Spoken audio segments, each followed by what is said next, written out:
आप में से बहुत से लोग पार हो गए, माने उनके हाथ में वाइब्रेशन आ गए। मैंने पहले भी चक्रों के बारे में बताया आपको, और तो नहीं लाओ लगता।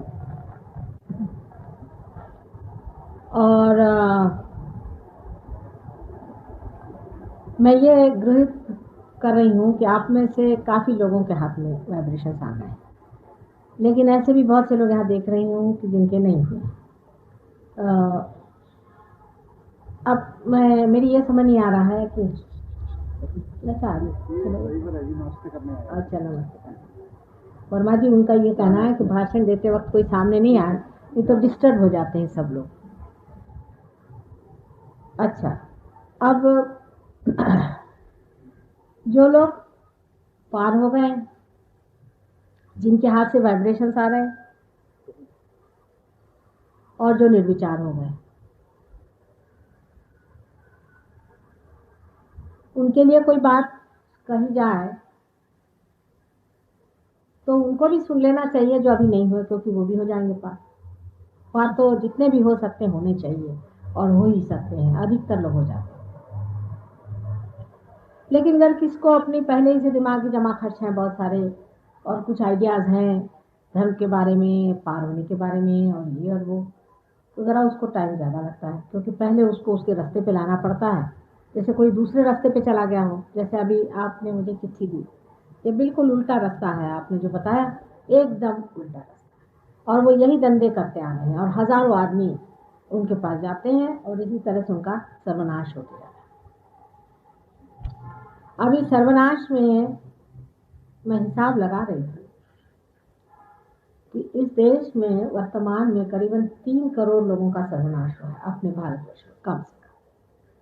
युद्ध के न होते हुए भी 3 करोड़ लोगों का तो व्यवस्थित रूप से सर्वनाश हो चुका।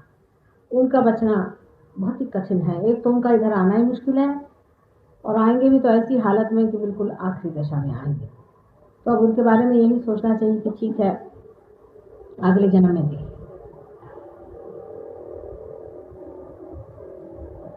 अब आपको जो अनुभव आया है, ऐसे ही अनुभव सबको नहीं आएंगे वहाँ। कुछ लोग तो उससे संगनमत हो जाएंगे, समरस हो जाएंगे, और वो जो चाहेंगे वो काम भी करेंगे। अब एक बात ये सोचनी चाहिए कि अपने मन की धारणा जो है सहयोग के प्रति ऐसी होनी चाहिए कि हमें कुछ पाने का है, हमें कुछ लेने का है, हमारे अंदर इसकी ज़रूरत है, इसे हमें पाना है। सत्य को वर्ण करना पड़ता है। सत्य के लिए ऐसा अगर मनुष्य कहे कि मैंने सत्य को मान लिया, और मैंने सोचा, जैसे अभी आप साफ फरमा रहे थे कि आप पैसा नहीं लेती हैं, और इसलिए मुझे आपकी तरफ में आकर्षित हो गया, और भी एक दो बातें उन्होंने ऐसी बताई।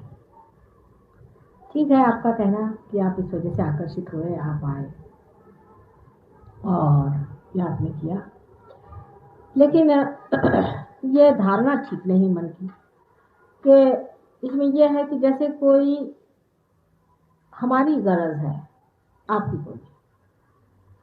इसके बातचीत का ढंग ये हुआ कि हमारी गरज है, आपकी गरज नहीं। बातचीत का ढंग में होना चाहिए कि हमें एक तकलीफ है, इसे दूर करिए, ये समझ में आई बात, या ये हुआ, इसको हो जाए तो अच्छा है। ये धारणा होनी चाहिए साधारणतः सहयोग के प्रति।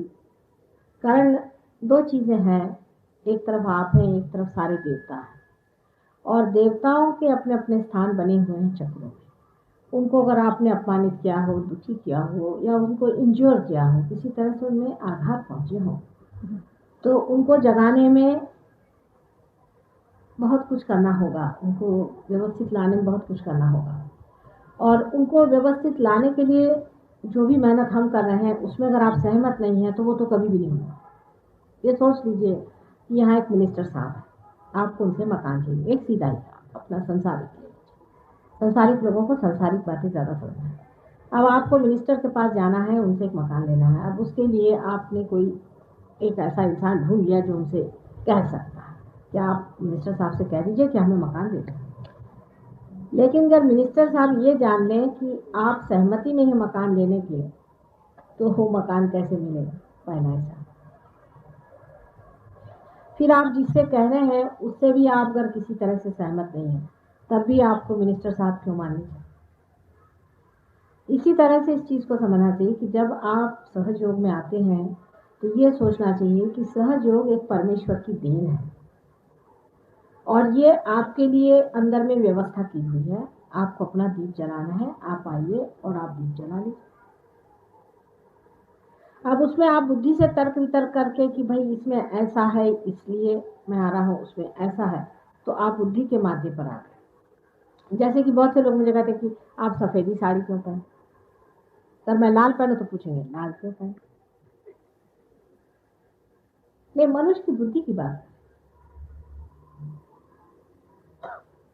क्योंकि सहज योग की जो खूबी है वो यह है कि आपकी पूरी फ्रीडम है। आप आना चाहें आए, चाहे नहीं आए, आप जाना चाहें आप बाकायदा जाएं, कोई उसमें आपको हम रोकने वाले नहीं, एक बार भी हम आपको हाथ पकड़ के बुलाने वाले नहीं। अगर आप अपने शौक से आए और बैठे तो आपको सहज योग का लाभ होगा। लेकिन अगर आपको जबरदस्ती अगर हम करें सो नहीं होने वाला। ना हम आपको किसी भी तरह का बंधन डालते हैं कि आप आइए या बैठिए या आप हमें छोड़ के जाइएगा तो आपका भला बुरा होगा, कोई भी बात। आप आइए, अपना भला कर लीजिए। आप जब इस चीज पर आप पहुंच गए कि हमारे लिए कोई भी बंधन नहीं है माँ का, हम आए हैं यहाँ पर, बैठे हैं, माँ से लेने की बात है। तो दूसरी बात ये होनी चाहिए कि जब माँ के पास आए हैं तो श्रद्धा जरूर होनी चाहिए कि नहीं।